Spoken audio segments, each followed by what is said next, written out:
Gitu, Pak. Kan tadi saya bicara 6 tingkat kan tadi. Tertutup, terbuka, hijrah, kital, futuh Mekah, penundukan, kejayaan. Kejayaan itu ketujuh karena istiqomah. Kita ada di mana? Kita di level kital. Untuk bisa kital nggak bisa, enggak, lo hijrah dulu dong. Berarti pertanyaan berikutnya, nggak usah jauh-jauh nanyanya. Level keimanan keluarga kita aja. Nggak usah jauh-jauh nanyanya. Saya ulang, Pak, nggak usah jauh-jauh nanyanya. Level keimanan keluarga kita kayak apa? Level ketakwaan keluarga kita kayak apa? Bagaimana kuncinya? Sederhana. Bagaimana cara keluarga kita memandang soal wa mimma razaqnahum yunfik.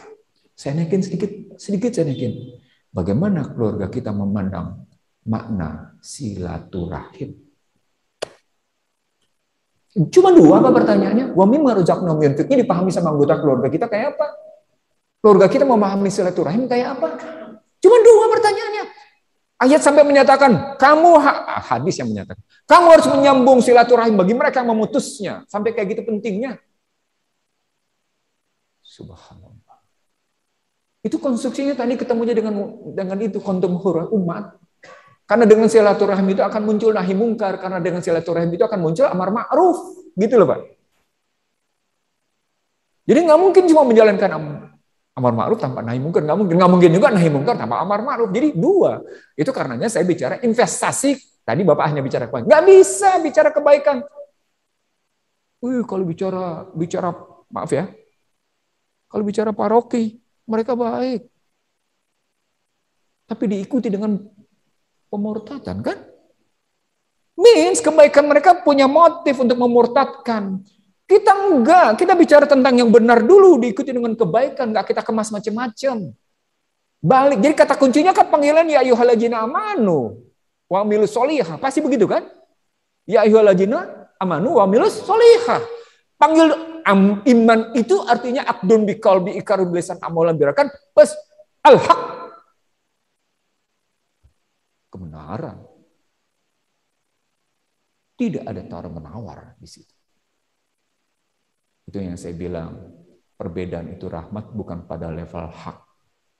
Perbedaan itu rahmat pada level strategi, fungsi, dan instrumentasi. Bapak pakai apa Pak handphone-nya? Saya pakai iPad, pakai S. Bapak pakai Oppo. Bapak pakai macam-macam deh. Itu kan artinya beda instrumen kan? Iya nggak? Oh, fine, beda instrumen itu biasa-biasa aja. Bapak hari ini ada yang pakai double cabin, ada yang pakai multi-purpose vehicle, ada yang pakai jeep, ada yang pakai sedan, peralatan. Tetapi dalam teori sosiologi, dia mencerminkan siapa orang itu naik Pak ke strategi. Jadi bukan cuma sekedar fungsi kajiannya. Waduh. Lama nih kalau saya ngomong ke sini. Artinya sesungguhnya, saya ingin mengatakan Bapak, jangan kejebak dengan istilah perbedaan itu rahmat. Ya iya, pada otoritas mana perbedaan itu rahmat?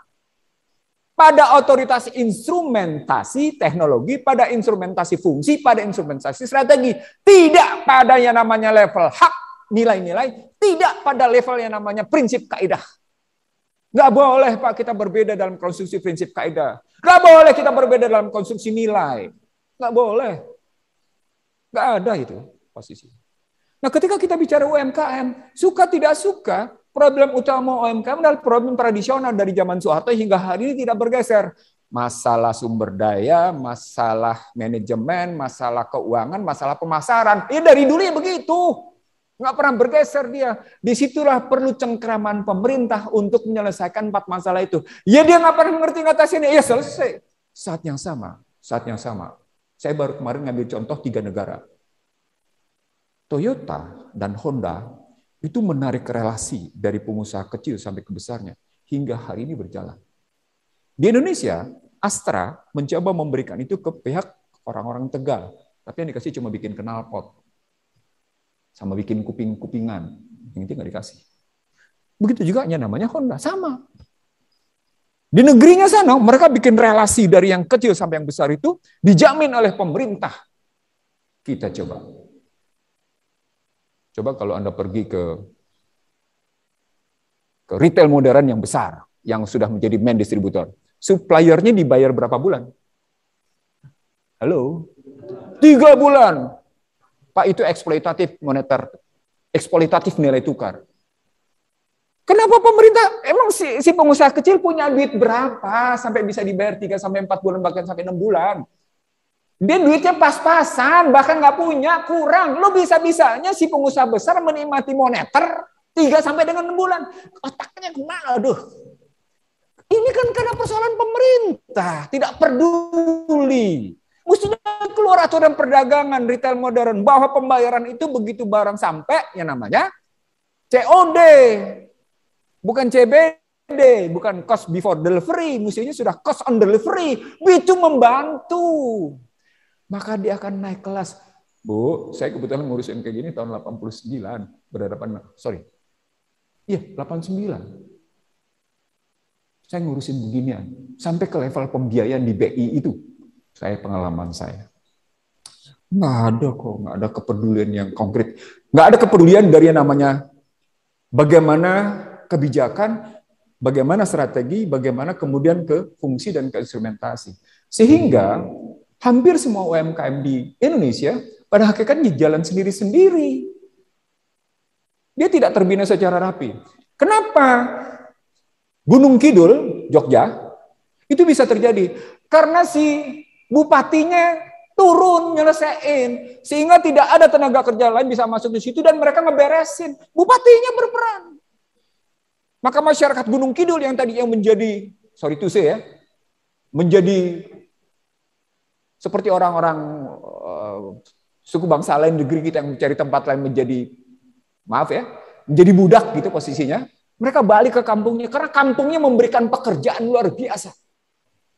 Itu terjadi di Gunung Kidul gitu posisi. Dari negeri yang tadinya tandus, dari kabupaten tadi tandus, dia bisa hidup dengan model begitu. Gitu. Itu contoh. Saya iseng, saya nanya sama anak muda. Anda sebelum ngurusin begini di mana? Saya sempat kerja di Malaysia, Bang, katanya. Berapa lama kerja di Malaysia? Lama saya di Malaysia. Saya di Malaysia 5 tahun. Oh iya. Terus mana lebih enak? Ya, kalau di Malaysia duitnya lebih sedikit. Lebih lah dibanding di sini. Tapi saya kan di kampung halaman saya, walaupun saya kurang, saya tetap enak, katanya. Enjoy. Jadi mereka nggak masalah walaupun duitnya kurang. Kecuali memang Anda keluar dalam rangka punya keterampilan tinggi dan bersaing keluar gitu posisinya. Kalau Anda keluar cuma sebagai level, sebagai janitor atau sebagai OB atau sebagai istilah saya sebagai operator, udahlah mendingan di kampung sendiri. Itu problem bahwa sesungguhnya tidak ada kepedulian secara struktural dari hulu ke hilir itu nggak ada posisi. Itu yang saya bilang dari zaman Soeharto hingga hari ini UMKM tetap menghadapi 4 masalah. Bagaimana jalan keluarnya? Anda dikasih model. Anda dikasih IT. Saya ngambil contoh tadi Bekasi. Sebenarnya saya kontak yang bikin aplikasinya. Tapi tidak jawab. Tadinya saya mau bawa ke Muhajirin, supaya Muhajirin juga bikin model kayak gitu, mengaplikasikan di IT-nya gitu ya. Sehingga tadi yang saya bilang, yang 4-5 kebutuhan pokok itu dipenuhi oleh masjid. Masjid ngebina permodalan apakah dengan model wakaf produktif atau dengan model investasi. Pilih, ada 3 model pembiayaan yang bisa dilakukan untuk itu. Jadi bukan hanya pakai sistem wakaf, bukan hanya wakaf produktif, bisa juga tetap investasi biasa. Tapi sekali lagi, tentukan model bisnisnya dengan baik. Dengan begitu menghidupkan UMKM, sampai akhirnya, ini ibu-ibu yang berdaster kok yang bisa survive ini dibanding sama bapak-bapak. Kan sampai dengar kayak gitu kan istilahnya kan? Ini ibu-ibu berdaster kok yang bisa survive. Iya, karena ibu-ibu berdasternya aktif main WA sambil memasarkan produknya, maka barangnya tetap bisa jual ya posisinya. Itu poinnya. Nah, itu kan tapi tidak terbina dengan baik, tidak terorganisasi dengan baik. Nah, masjidlah yang melakukan pembinaan itu sehingga akhirnya mereka tambahan saya yang kedua. Disitulah ekonomi Islam menggunakan model close open circuit system. Saya ulang ya. Close open circuit system. Kalau mau baca, Anda baca bukunya Henry Faisal Nur. Saya bikin pengantar ekonomi Islam menjawab. Kurang lebih ada sekitar 7 halaman. Saya bikin studi banding sistem di situ. Di situ saya nulis lengkap ada sekitar 7 halaman. Karena memang salah satu intensitas saya bikin perbandingan posisi. Saya lanjut, Pak. Kalau begitu ceritanya, maka ya masjid ini, lihat aja potensi sekitar di sini. Jadi nggak usah bicara, Bu, nggak usah bicara dulu ke level luar dulu. Kita bicara dulu di masjid ini, nanti baru kita naik keluar. Di masjid ini kira-kira siapa masyarakat produsennya yang mau produksi barang? Inventarisasi. Tadi kan saya bilang soal database. Siapa yang butuh? Lihat. Kurang modal tuh. Masjid yang keluarin. Oke, yuk kita bagi hasil. Modal bisnis. Yuk bagi hasil. Masjid yang modalin. Tadi kan mau rezekin saya bilang. Surah Jumaah. Mau rezekin buntutnya. Oke, masjid biayain. Jadi masjid bukan cuma sekedar mengatasi mereka yang terjerat riba. Tapi memodalinya pun berani posisi. Saya terjerat riba nih. Iya, yuk beresin. Selesaiin. Lunasin sana, bertanggung jawab sama gua. Modalnya begini. Ya, atur. Lagi-lagi model bisnisnya, model pelakunya. Jadi artinya banyak gagas yang bisa muncul di sini, Pak, posisinya. Saya ingin mengatakan ya tadi Al-Baqarah 285 286 itu benar gitu. Rabbana la tu'akhizna in nasina wa ta'ana rabbana la tahmil alaina isran kama hamaltahu 'alal ladzina min qablina rabbana la tuhammilna ma la taqata lana bihi wa'fu 'anna waghfir. Itu benar. Enggak mungkin lo dikasih beban berlebih.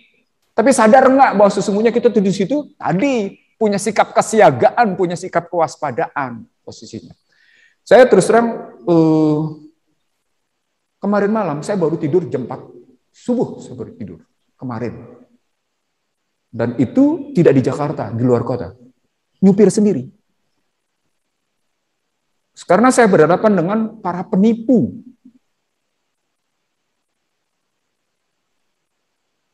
Yang terpaksa saya harus sampaikan ke polisi.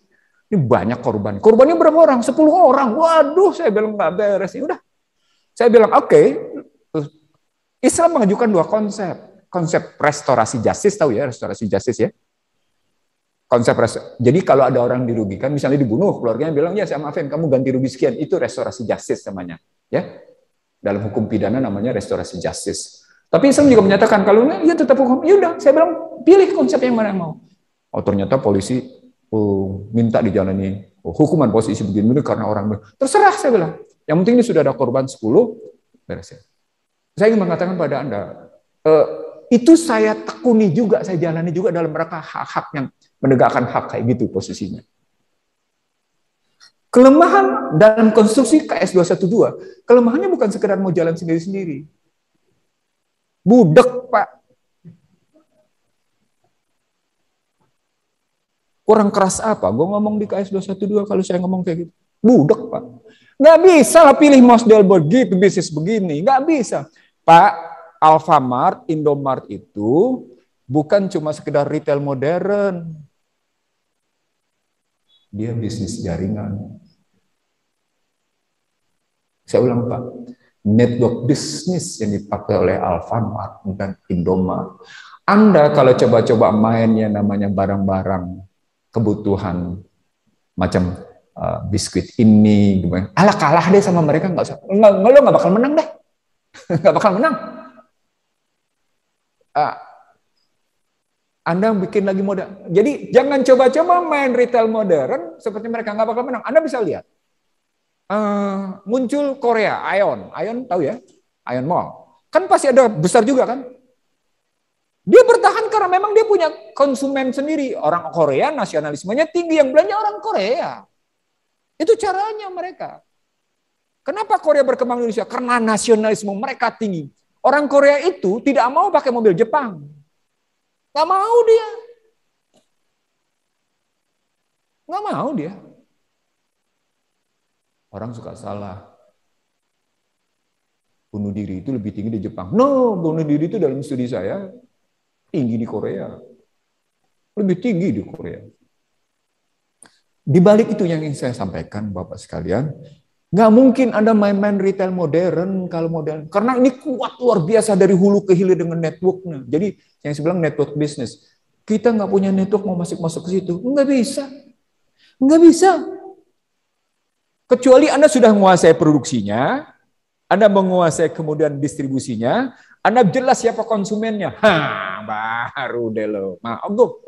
That's why saya bilang sama Bapak, kenapa muhajirin ini penting bicaranya hajat hidup orang banyak. Nggak usah barang-barang retail, nggak usah. Lo nggak bakal menang. Saya kasih tahu Pak. Pak, dia ngambil untung 50 perak aja per unit berani loh Pak. 50 rupiah per unit berani. Kenapa? Karena zero inventory cost. Cost pergudangannya nol.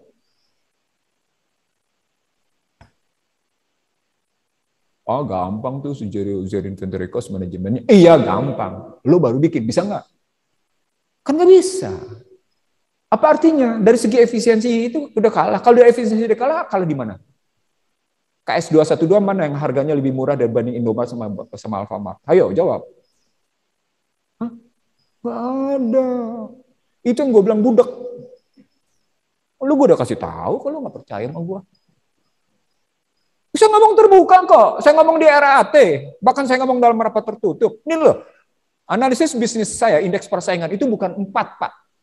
Saya punya, kalau saya keluarkan apa yang saya punya, ada 11 item untuk menganalisis indeks persaingan itu. Begini ngelihatnya. Tuh, sampai sekarang salah lo ngelihatnya. Masih juga pakai mode go. Jadi Pak DKM, itu tadi saya wanti-wanti khusus sama Anda. Yang kalimat sepotong kalimat. Ada di situ keywordnya Pak. Hati-hati. Nah, sekarang kalau Bapak tanya ke sistem ekonomi.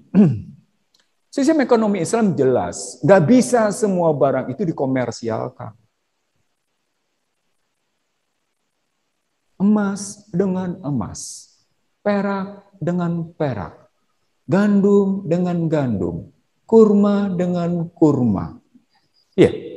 Lalu berikutnya garam dengan garam. Apa artinya? Nggak bisa diperdagangkan bebas, diatur. Lalu hadis lain menyatakan, Muslim berserikat untuk 3 hal. Apa itu? Tanah, pertanian, api, dan air. Artinya, tanah yang memproduksi untuk kebutuhan hajat hidup orang banyak tidak boleh diperdagangkan secara komersial.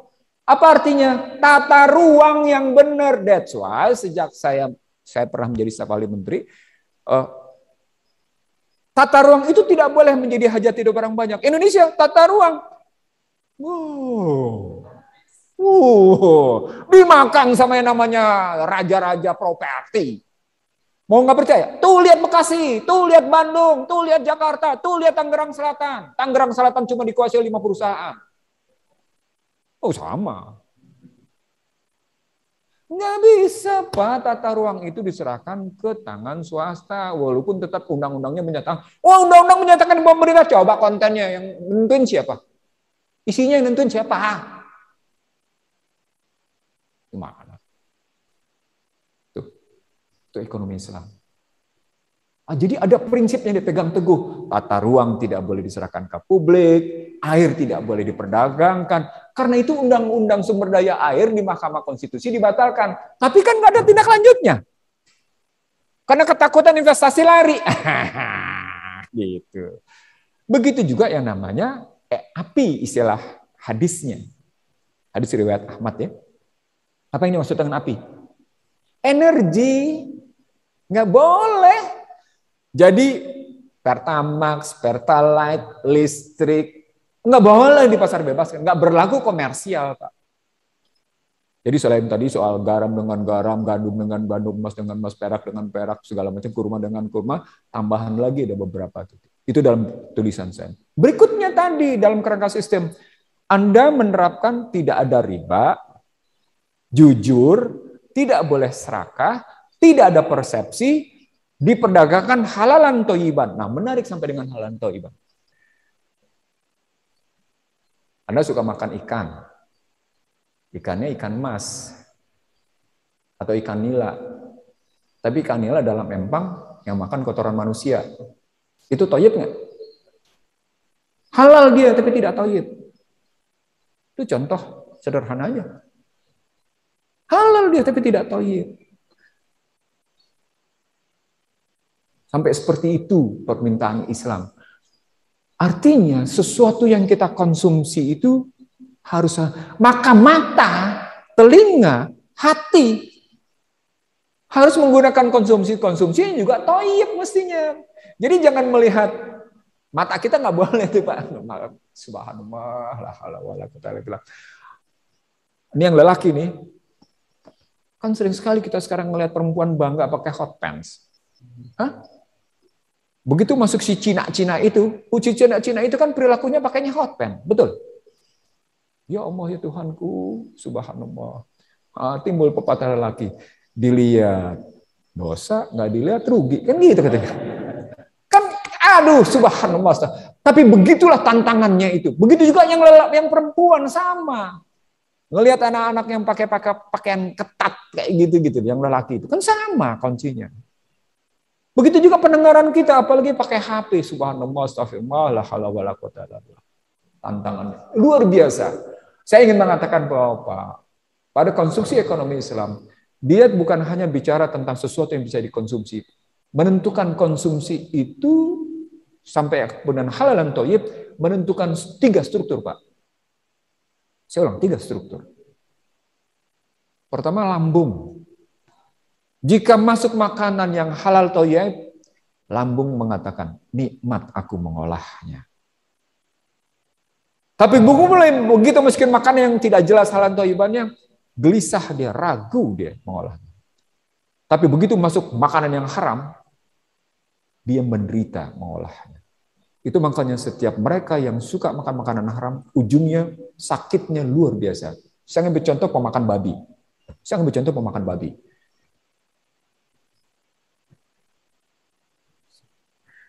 Saya nggak usah sebutin namanya ya. Karena orang kaya, inisialnya juga nggak boleh. Nah, karena ini menurut saya ini menjadi bukti betapa kenapa Allah melarang makan makanan yang tidak halal dan tidak thayyib. Si Cina satu ini adalah salah satu pemilik industri properti di Indonesia. Pemilik industri properti di Indonesia, si Cina satu ini. Dia main riba, dia main macam-macam. Dia terserang, stroke. Di Indonesia dianggap tidak memadai, maka berobatlah dia ke Singapura. Blah! Wah, di Singapura dia diobati di National University of Singapore, diobati macam-macam posisinya. Kalau dia sembuh sedikit, dia pasti makan B2. Sembuh enak kembali makan B2. Dan pokoknya makannya B2, dia sering makan B2. Bapak sekalian, B2 itu selnya sudah sel tidak sehat.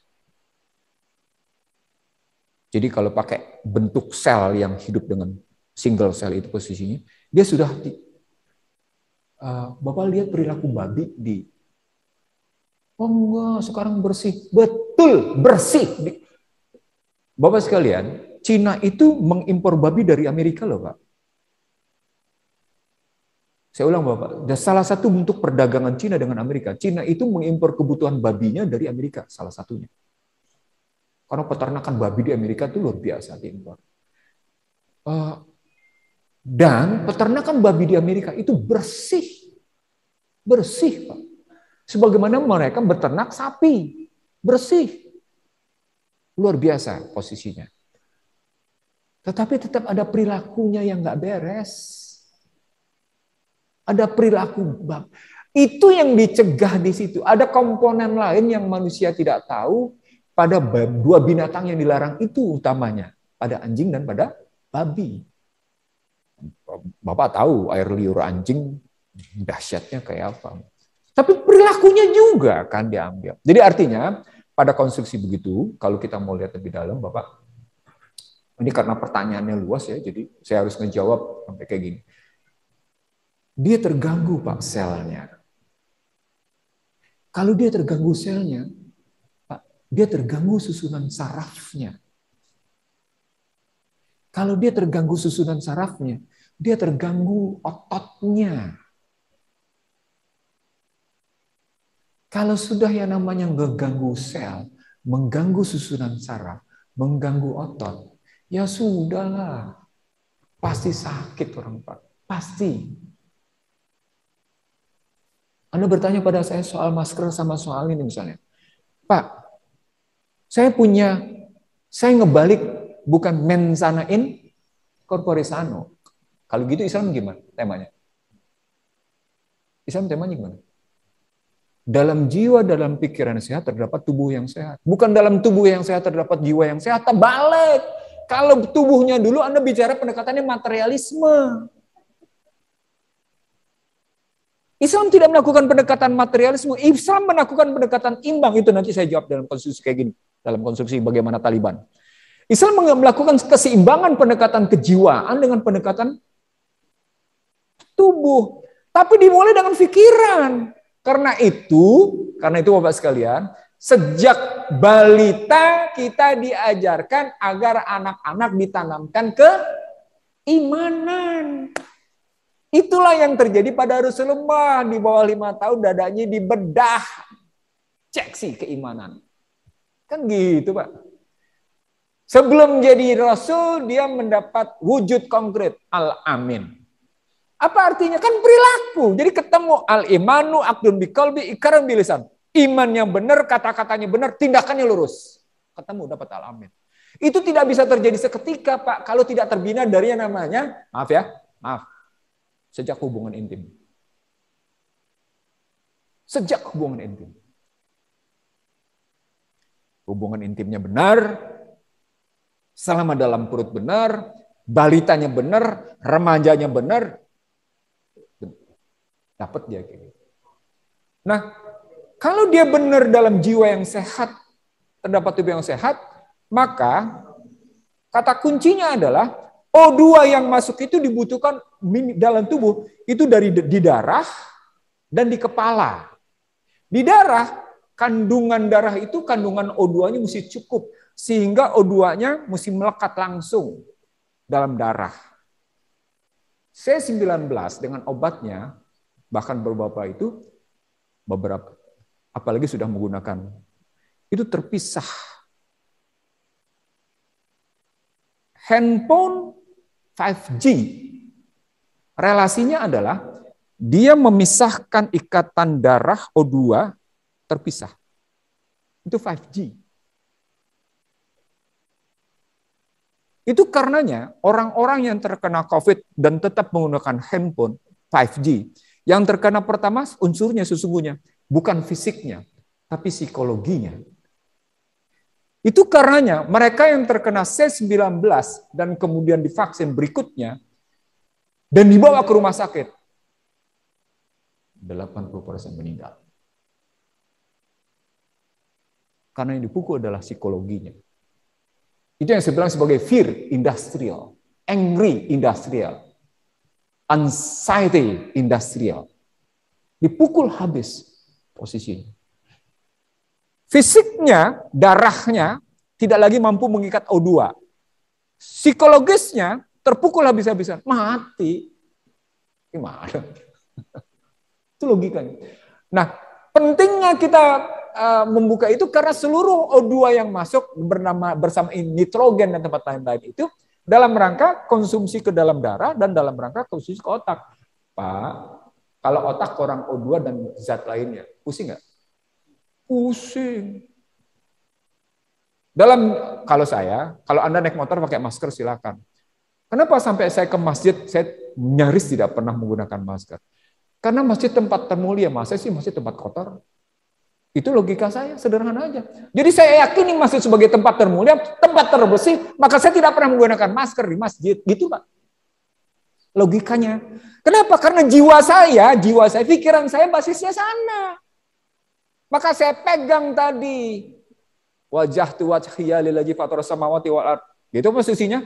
Inna sholati wa nusuki wa. Loh, kenapa saya mesti takut? Enggak dong, lepas. Ini saudara gua percaya dia sehat. Ini saudara gua nggak bakal cemas sama dia. Ini saudara gua nggak akan peduli sama dia. Lu tetap saudara gua, maka lu, kalau saya, tetapnya namanya sholat berdampingan.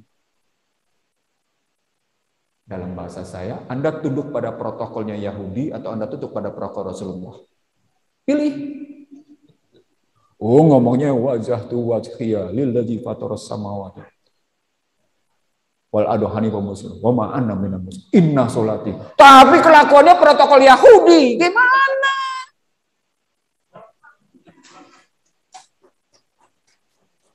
Bacanya itu perilakunya Yahudi, nggak, imannya nggak beres dong. Sederhana, Pak.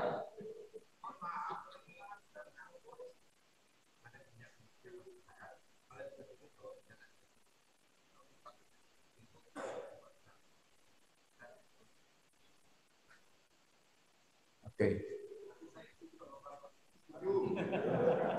Pak, basis Bapak adalah ati Allah, wa ati Rasul, wa ulil amri minkum. Saya tanya sama Bapak, kenapa di depan wa ulil amri minkum tidak ada kata-kata ati'u? Kenapa, Pak? Sekarang saya tanya sama Bapak.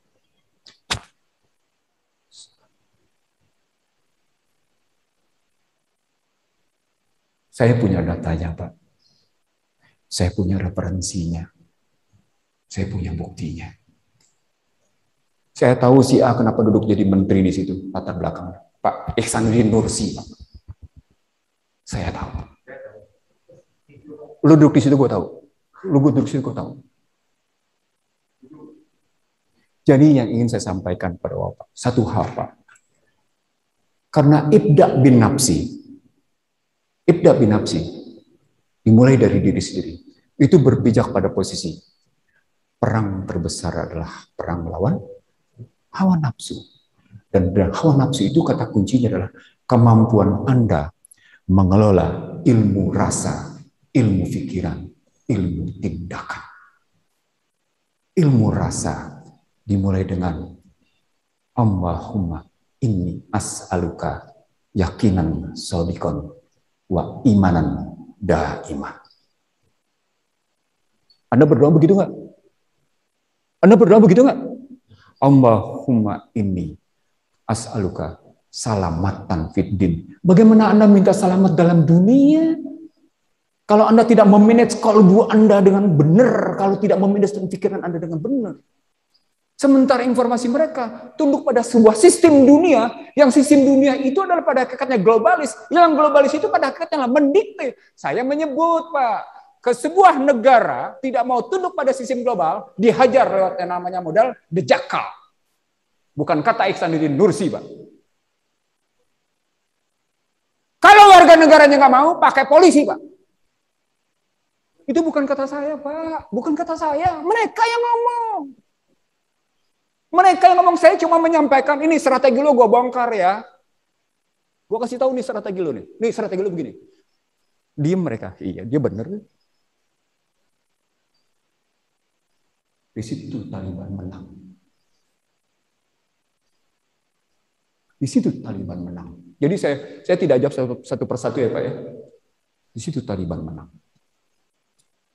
Tadi saya bilang,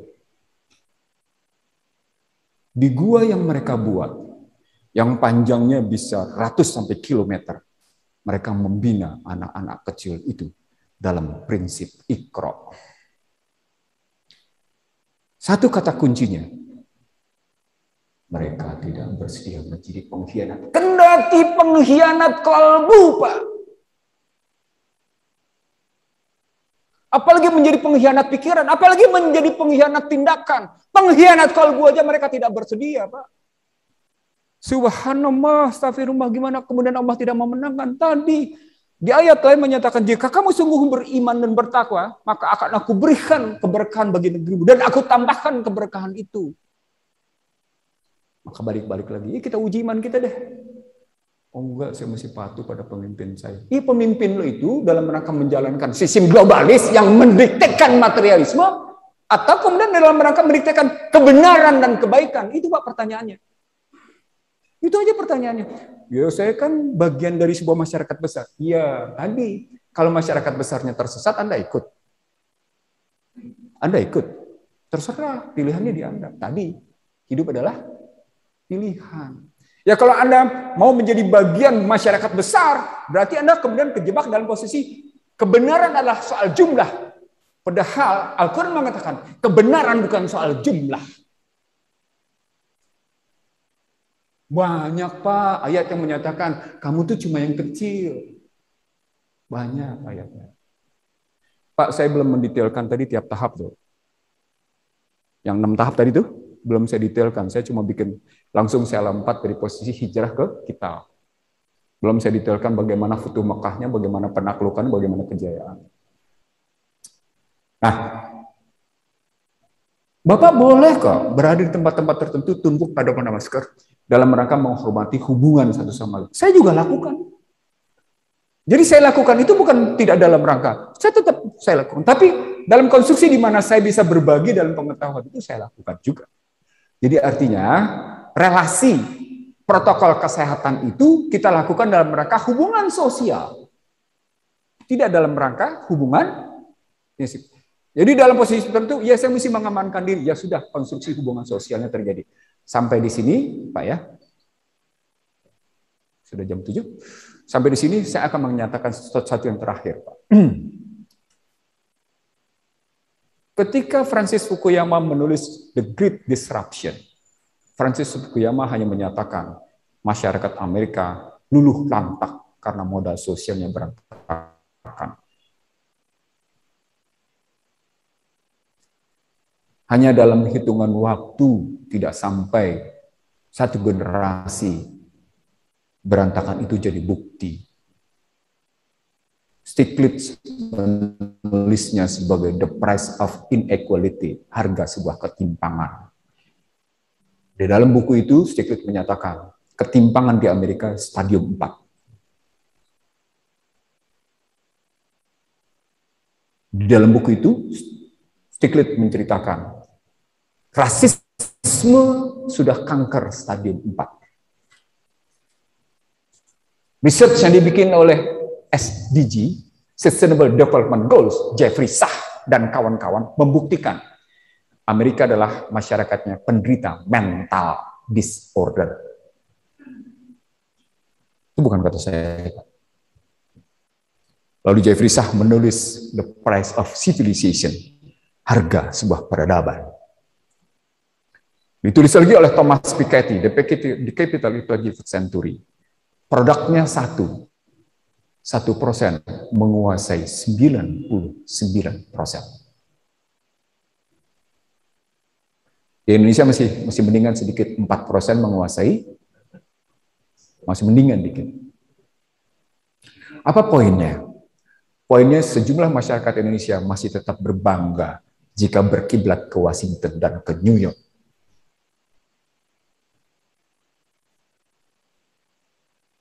Subhanallah, astagfirullah, saya ingin mengatakan, saya tidak sedang bicara di Muhajirin. Ihsanuddin Nusi bicara seperti ini sejak saya menjadi pejabat di negeri ini. Saya pernah punya jabatan 4 kali di level, bukan level biasa. Dan saya tidak menyatakan itu secara tertutup, saya bisa terbuka. Bukan saya tidak di-approach oleh kedutaan besar bergengsi, saya di-approach. Tapi saya tidak mau. Ketika semua teman-teman saya terima di-approach, saya bilang, saya tidak. Walaupun saya sendiri, Pak. Dan saya buktikan bahwa sendiri saya adalah tadi, saya sedang berinvestasi kebenaran dan kebaikan. Saya yakini itu, Pak. Maka keluarlah buku saya, Bangsa Terbelah. Yang selling rate-nya alhamdulillah 88%. Yang menjadi nomor 1 dari seluruh buku terbaik selama berbulan-bulan di toko buku ternama. Saya sedang menulis terakhir ini solusi atas dominasi. Tapi saya umumkan sekarang, Pak, solusi atas dominasi saya jawabannya Al-Quran dan hadis. Dimulai dengan Al-Araf 172. Qalu bala sahidna. Sebelumnya apa?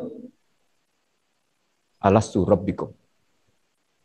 Jadi ketika yang namanya nutfah ketemu, ngebentuk dia, terjadi dia segumpal darah, terjadi segumpal daging, dan kemudian ngebentuk tulang, dibungkus lagi, lalu kemudian dihembuskan pertama kali ruhnya. Apa kata-kata pertamanya? Alastu rabbikum. Lanjutnya, qalu bala sahidna. Allah meminta Anda konsisten melakukan perjanjian misakon gorizok. Saya ulang, Pak. Saya ulang, Pak. Kalimat ini penting sekali, Pak. Sederhana, tapi penting luar biasa. Ketika Anda menyatakan, alastu rabbikum, qalu bala sahidna. Allah menuntut Anda istiqomah sampai dengan La ilaha.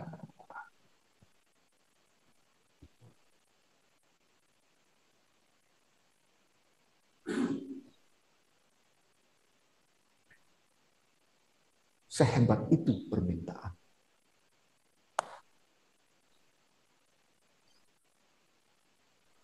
Kenapa? Tadi wa ma khalaqtul jin wal ins illa liya'budun. Konsisten nggak tuh? Konsisten, Pak. Alastu rabbikum qalu bala sahidna wa ma khalaqtul jin wal ins illa liya'budun. Konsisten dia. Konsisten lagi berikutnya. Subhanalladzi asra bi abdihi. Dia gunakan abdihi istilahnya, Pak. Dia gunakan abdihi, subhanallah. Pengabdi kan berarti? Pengabdi bukan? Pengabdi dong istilahnya. Orang dia menggunakan abdihi kok. Pengabdi kepada apa? Kepada ajarannya, kepada ketentuan-ketentuannya. Dia gunakan subhanallazi asra bi abdihi minal laili minal masjidil haram wa masjidil aqsa. Surat apa itu, Pak? Al-Isra. Dia menggunakan istilah abdi. Allah menggunakan istilah abdihi. Ya Allah itu. Permohonan untuk tepatnya anjuran untuk istiqomahnya. Saya sudah menyatakan tadi, alhamdulillah, mudah-mudahan sampai saya tutup akhir hayat, istiqomah ini tetap bisa dijalankan gitu. Tidak ada di antara kita yang tidak ingin kembali dengan husnul khotimah. Kalau saya enggak itu, Pak, doa saya. Tidak hanya itu. Saya minta saya tutup usia saya dalam fisabilillah. Karena saya sadari perang itu adalah perang abadi. Kenapa? Karena Allah menyetujui permintaan setan. Apa permintaan setan? Apa? Akan mengganggu umatmu sampai dengan... Allah bilang, Rab, kata setan, izinkan aku mengganggu umatmu bagi mereka yang mengambil jarak. Tuhan bilang, go. Itu artinya apa? Perangnya abadi. Maka kitalnya itu diterjemahkan oleh Rasulullah dengan perang paling hebat adalah perang melawan hawa nafsu. Itu artinya ketika perang hawa nafsu, nafsunya di mana? Ya tadi, nafsu itu relasi antara kalbu dengan pikiran yang berwujud pada tindakan. Ya tergantung kita mau menangkan apa enggak. Pak, Bu, jangan bersedih kalau kalah perang melawan hawa nafsu. Tapi segera istighfar dan bangkit. Itu rumusnya. Tidak ada manusia yang selalu menjadi pemenang. Saya ulang, Pak. Tidak ada manusia yang selalu menjadi pemenang. Selalu akan jatuh bangun. Justru pada saat jatuh itulah Allah sedang menguji keimanan kita. Supaya ternyata kualitas. Pak, ini saya alami. Subhanallah, astagfirullah, saya alami. Dipukul. Nggak butuh. Jangan memohon pertolongan orang lain untuk bangkit, Pak. Saya ulang, Pak. Jangan memohon pertolongan lain. Hanya pada Allah kita mohon pertolongan. Segera kita istighfar dan muncul bangkit. Kenapa? Karena inner motif itu lebih hebat dari outer motif. Ngerti maksud saya, Pak? Inner yang muncul, semangat yang muncul, innal a'malu binniyah dari dalam yang muncul itu jauh lebih hebat daripada niat yang muncul karena distimulasi oleh pihak lain. Itulah ucapan asyhadu alla ilaha illallah wa asyhadu anna Muhammad Rasulullah. Itulah ucapan subhanallah bihamdi subhanallahil azim astaghfirullah. Itulah ucapan Allahumma innaka afuwun tuhibbul afwa fa'fu anna ya karim. Itulah ucapan Allahumma inna nas'aluka ridhoka wal jannah wa na'udzubika. Allahumma inna nas'aluka ridho. Saya tanya Bapak, bagaimana ridho Allah bisa turun kalau Anda sendiri nggak ridho pada tantangan yang terjadi pada diri Anda? Ngerti maksud saya nggak? Anda dikasih beban nih, jatuh kan? Jatuh kan? Anda nggak ridho, bisa bangkit nggak? Ridho Allah turun nggak? Ridho dulu kita pada yang namanya tantangan dan perjuangan yang diberikan pada Allah. Ridho dulu kita.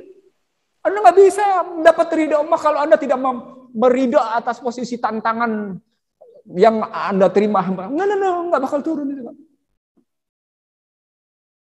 Saya terus terang, Begitu juga ekonomi sama. Anda nggak akan pernah berhasil kalau Anda tidak pernah kemudian ikhlas menjalankan itu. Makanya saya bilang, pengurusnya selesai dulu sama dirinya sendiri. Nggak bisa enggak. Mesti selesai sama dirinya sendiri.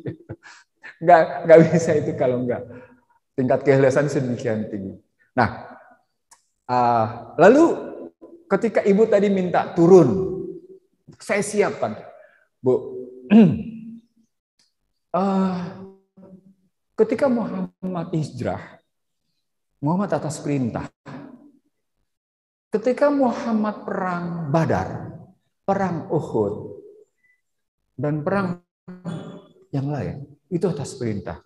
Hanya beberapa, dari 100 sekian perang, hanya beberapa Muhammad Rasulullah dan sahabat yang memulai. Hanya karena memang Yahudinya berlebihan. Dan kemudian mereka memerang. Dan itu pernah kejadian pada perang Uhud. Serang, tapi kemudian bertahan habis-habisan. Nah, saya ingin mengatakan begini.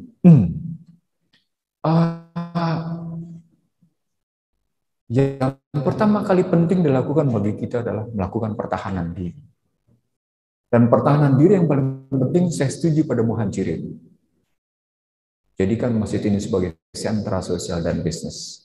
Sentra sosialnya adalah lakukan pendidikan dengan baik di masjid ini. Lakukan dengan baik, ikuti Siratul Nabawiyah pendidikannya, Pak.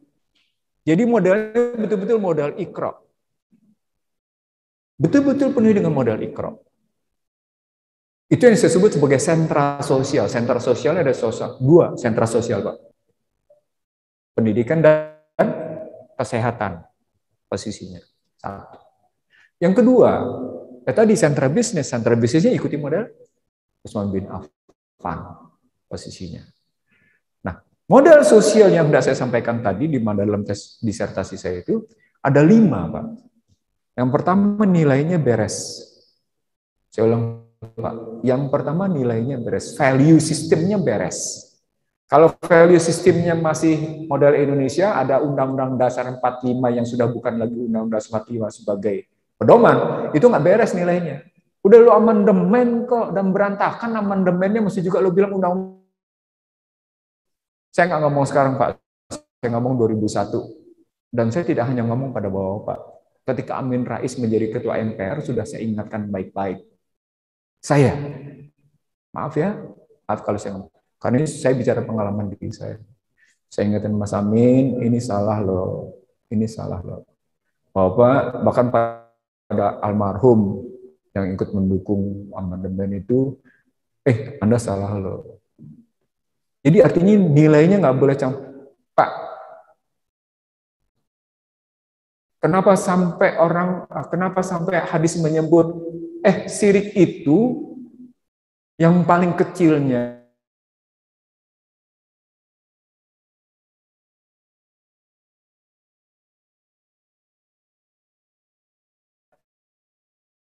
dan demikian gelap gulitanya. Ibarat semut di atas batu hitam dalam suasana gelap gulita. Begitulah kesirikan itu bisa terjadi. Apa artinya? Dia bisa sangat rapi, terselubung gitu, Pak.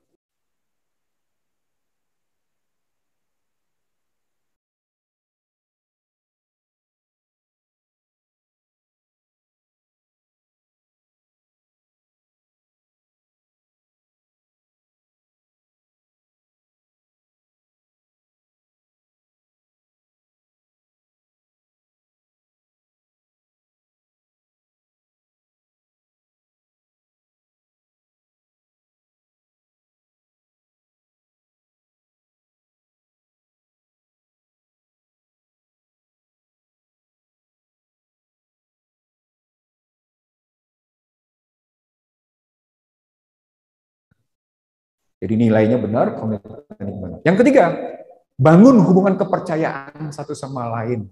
Trust each other. Artinya kejujuran tegakkan posisi. Yang keempat posisinya, kalau pakai bahasa sana, social network. Kalau pakai bahasa kita, silaturahim. Jangan hentikan silaturahim di masjid ini. Kalau mungkin jangan hanya hari Sabtu, naikin lagi frekuensinya. Ya, jangan cuma hari Sabtu pagi, naikin lagi frekuensi. Mungkin tambah dengan Minggu. Minggunya mungkin ibu-ibu yang nyiapin, sambil siapin masakan, kita makan bersama. Atau mungkin makan bersama di malam Jumat setelah baca Yasin, setelah baca Kahfi. Misalnya gitu loh. Makan bersamanya itu setelah maghrib menjelang Isya, wah kita ngobrol gitu posisi. Jadi naikin silaturahim. Yang terakhir, yang ilmunya tidak ada di barat. Kepemimpinan. Jadi barat mengenal modal sosial cuma 4. Nilai, komitmen, trust, social network atau silaturahim. Saya ulang, value, komitmen, trust, social network. Dalam bahasa kita, nilai-nilai, komitmen, jujur, silaturahim. Temuan saya yang kelima penting, kepemimpinan. Jadi 5. Semua ini bisa kita lakukan, kita tetap bisa melakukan pertahanan, wujudnya seperti di Taliban. Taliban itu, selain model pendidikan yang benar dilakukan, model ekonominya tetap bertahan, tidak pernah menggadaikan rasa, pikiran, dan tindakan, kemungkinannya mereka pegang. Kata kunci dari modal sosial ini adalah konsistensi antara ilmu rasa, ilmu tindakan, dan ilmu pikiran, dan ilmu tindakan. Apa itu ilmu rasa? Apa itu ilmu rasa? Bapak tahu bagaimana mengucapkan terima kasih walaupun Bapak memberi. Ngerti maksud saya nggak? Ketika Anda menyerahkan bantuan pada fakir miskin, itu bantuan itu hak Anda atau kewajiban Anda? Hah? Oh benar, kewajiban. Kalau kewajiban Anda mesti ngapain jadinya? Ngucapin terima kasih ya. Bukan dia ngucapin terima kasih, kita ngucapin terima kasih. Kan itu memang hak dia, itu kewajiban kita. Beda banget tuh Pak. Dan kalau bisa, betul-betul menerapkan prinsip tangan kiri nggak tahu. Apa motifnya? Tangan kanan memberi, tangan kiri tidak tahu. Apa motifnya, Pak? 2, Pak. 2 motifnya. Secara tidak langsung, ketika hadis menyatakan berikan dengan tangan kanan, tangan kiri tidak tahu, dampaknya 2, Pak. Anda rendah hati, turbina itu. Anda rendah hati. Yang kedua yang terpenting, Anda tetap menjaga kehormatan orang yang menerimanya. Ketika Anda sedang menjaga kehormatan orang yang menerimanya, yang sesungguhnya terhormat menjadi siapa? Siapanya Pak yang jadi benar, benar Bapak. Itu dampak Pak. Itu tidak perlu Bapak ciptakan. Itu terjadi dengan sendiri. Sekali lagi saya bilang sama Bapak, ya ayyuhalladzina amanu lima ta'kuluna malah taf'alun. Lakukan aja, dah. Terus aja. Kalau perlu datengin, kalau perlu ya udah kasih aja lewat orang. Ya kasih, selesai. Tanpa perlu harus kita umumkan, gua tuh yang nggak perlu, nggak ada urusan gitu. Itu Pak. Posisinya ya, jadi di value-nya itu dengan posisinya begitu. Di komitmennya tetap dipenuhi, silaturahimnya trustnya dijaga, kepemimpinan ada. Nah, jika itu terus-menerus istiqomah kita lakukan, saya berkeyakinan kekuatan untuk bangkit itu tidak perlu digembar-gemborkan. Saya punya pepatah begini, nih Bu, sekali lagi ini saya jalanin. Ketika saya diundang oleh seorang tertinggi di negeri ini, gitu. Saya nggak usah sebut ya. Kalimat saya adalah, I got my position because my achievement. Ngerti maksud saya Pak? Ngerti nggak maksud saya? I got my position because my achievement. Apa artinya Pak? Saya tidak mencari kekuasaan. Kekuasaan saya dapat karena saya berprestasi, bukan karena saya buruk. Rasulullah Sallallahu Alaihi Wasallam, Abu Bakar, Umar bin Khattab, saya tidak tahu pada riwayat Utsman dan Ali, tidak pernah memberikan jabatan pada sahabat yang memintanya. Dari cerita Rasulullah sampai dengan minimal cerita Ali bin Abi Thalib. Saya tidak tahu setelah Ali bin Abi Thalib karena saya belum belajar. Seluruh jabatan yang mereka pegang bukan karena mereka memburunya. Keributan Hasan dengan Muawiyah karena Muawiyah menghendakinya. Karena Muawiyah menghendaki jabatan, dan karena itu terus-menerus menjadi keributan. Jadi Pak, saya ketika saya pun menjadi pejabat negara, bukan saya yang menghendaki. Saya ingin mengatakan bahwa Pak, raihlah jabatan, tapi karena memang Anda berprestasi. Kenapa Pak? Karena kenikmatan jabatan bukan pada saat Anda menjabat, tapi setelah Anda tidak menjabat. Kalau dalam kehidupan artinya apa? Kenikmatan hidup bukan pada saat hidup, tapi setelah hidup. Gitu loh Pak. Makanya Allahumma inna na'udzubika fitnatiyaya wa fitnatil qabri. Allahumma inni a'udzubika ajabinar wa ajabil qabri. Artinya apa? Kenikmatan setelah kematian yang penting.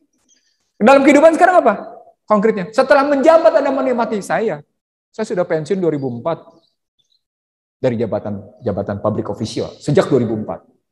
Artinya sudah berapa tahun? 17 tahun. Saya nikmati. Saya nikmati, Pak. Luar biasa saya nikmati. Nah, saya kira saya sudah menjawab beberapa pertanyaan. Gitu ya. Kalau kurang nanti dalam kesempatan lain, mungkin 3 bulan lagi atau berapa bulan lagi saya boleh datang lagi ke sini. Kita berbagi lagi karena beberapa hal yang kaitan dengan vaksin. Nanti kalau saya cerita vaksin panjang Pak, karena saya akan mengurai ingredientnya, saya akan mengurai komposisinya. Jadi tidak sembarang sekedar saya akan kenapa vaksin itu? Saya akan mengurai ingredientnya. Jadi kan kalau baca obat, kan Anda tahu kan komposisi obat itu. Nah, saya akan mengurai itu. Apalagi berkaitan dengan posisi yang dicangkoknya, yang disuntikannya terus menjadi bentuk implan, cangkokan. Yang pernah dinyatakan secara terbuka 2018 oleh Bappenas. Nanti manusia akan dicangkokkan sesuatu misalnya. Posisinya begitu. Saya kira begitu. Salah menjadi tanggung jawab saya, benar karena kehendak Allah Subhanahu wa taala. Subhanakallahumma wa bihamdika asyhadu an la ilaha illa anta astaghfiruka wa atubu ilaik. Assalamualaikum warahmatullahi wabarakatuh.